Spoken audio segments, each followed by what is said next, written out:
क्योंकि स्पीकर पे चर्चा है, अब गृह मंत्रालय चला गया, क्या ये दोनों बड़े पद भी बीजेपी के पास जाएंगे? अगर ऐसा होता है तो उसके पीछे क्या थ्योरी हो सकती है, क्योंकि लगभग सीटें तो आसी पास हैं दोनों की। आपको याद होगा जब मंत्रालय का गठन हो रहा था और प्रेम कुमार को माला पहनाया गया था और पहनाने वाले विजय सिन्हा थे, तो उसी समय से बड़ी जोर चर्चा होने लगी कि चूंकि प्रेम कुमार बड़े सीनियर विधायक हैं और 243 विधायकों के शपथ ग्रहण के बाद प्रेम कुमार को स्पीकर बनाया जा सकता है, इस तरह की बात की गई। बिल्कुल।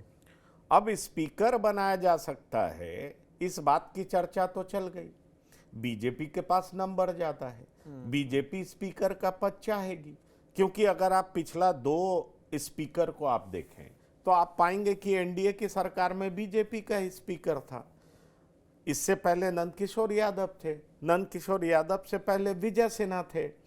तो सवाल ये उठता है कि क्या स्पीकर का पद बीजेपी फिर से ले सकेगी?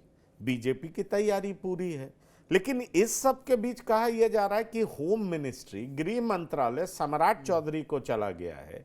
तो सत्ता में संतुलन के लिए, अरे सत्ता में संतुलन का मतलब नहीं होता है, दरअसल घटक दलों के बीच में अविश्वास भी होता है, और अविश्वास होने की वजह से एक दूसरे पर विश्वास तो दिखाते हैं, लेकिन जब टेबल टॉक करते हैं तो इस तरह का बंटवारा चाहते हैं जिससे कि अगर भविष्य में एक दूसरे को छोड़ा भी जाए तो उसका समाधान कैसे निकाला जाए। अब मान लीजिए कि विधानसभा में स्पीकर जिसका होगा तो वो पार्टी मजबूत होगी ना।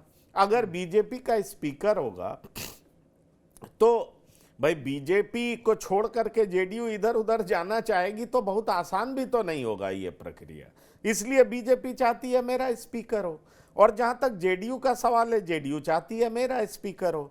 अब ये लॉजिक दिया जा रहा है कि भाई अवधेश नारायण सिंह आपके विधान परिषद में अध्यक्ष है ना, तो आप दोनों अध्यक्ष पद कैसे ले लेंगे? विधानसभा स्पीकर भी आप ले लेंगे और अवधेश नारायण सिंह आपके पहले से बैठे हुए हैं, तो फिर क्या होगा? लेकिन बीजेपी तो बीजेपी है, बीजेपी कहेगी मेरा स्पीकर था तो मुझे स्पीकर चाहिए। हमने होम मिनिस्ट्री लिया तो वित्त मंत्रालय तो आपको दे दिया, इस बात को आप जान लीजिए।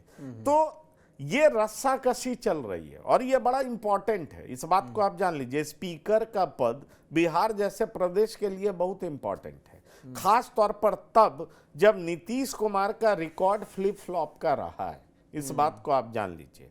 भले ही नीतीश कुमार अभी बहुत अच्छी संख्या जीत करके आए हैं, लेकिन नीतीश कुमार को बीजेपी अगर कभी भी दबाना चाहेगी तो नीतीश कुमार एक रास्ता तैयार करने का प्रयास करेंगे। वैसे इस बार वो रास्ता बनाना बहुत आसान नहीं होगा, क्योंकि एक तरफ देख लीजिए होम मिनिस्ट्री भी होगी, दूसरी तरफ क्या होगा, तो दूसरी तरफ स्पीकर का पद ले लिया तो दोनों तरह से मुश्किल होगा। और तीसरी बड़ी बात है कि इस बार विपक्ष के पास उस तरह की संख्या नहीं है कि नीतीश उधर चले जाएंगे तो पलड़ा सीधा उधर भारी हो जाएगा, झुक जाएगा, ऐसी स्थिति नहीं है। इसीलिए मैंने पहले भी आपसे कहा है कि अगर आप 2005 उठा लें, 10 उठा लें, 15 उठा लें, 20 उठा लें, 20 में भले ही नीतीश बाबू के पास 43 सीटें थीं, लेकिन तब भी वो पावरफुल थे क्योंकि उनके पास दूसरी तरफ विकल्प था। इस बार विकल्प है भी तो बड़ा कमजोर विकल्प है, जबकि इनके पास संख्या ज्यादा है, इस बात को जान लीजिए। 43 से लगभग डबल हो चुके हैं, लेकिन फिर भी उतने ताकतवर नहीं है जितना ये 2020 में हुआ करते थे, इस लिहाज से कि इनके पास एक मजबूत विकल्प होता था। अगर ये जब भी छोड़ना चाहते थे तो लालू प्रसाद इनको वेलकम करने के लिए हमेशा तैयार रहते थे, कांग्रेस इनका वेलकम हमेशा करना चाहती थी। पर इस बार ऐसी स्थिति है क्या, वो बड़ा विचारणीय प्रश्न है। इसलिए आप स्थिति बदलते हुए देख रहे हैं। होम मिनिस्ट्री किसके पास, तो होम मिनिस्ट्री सम्राट चौधरी के पास।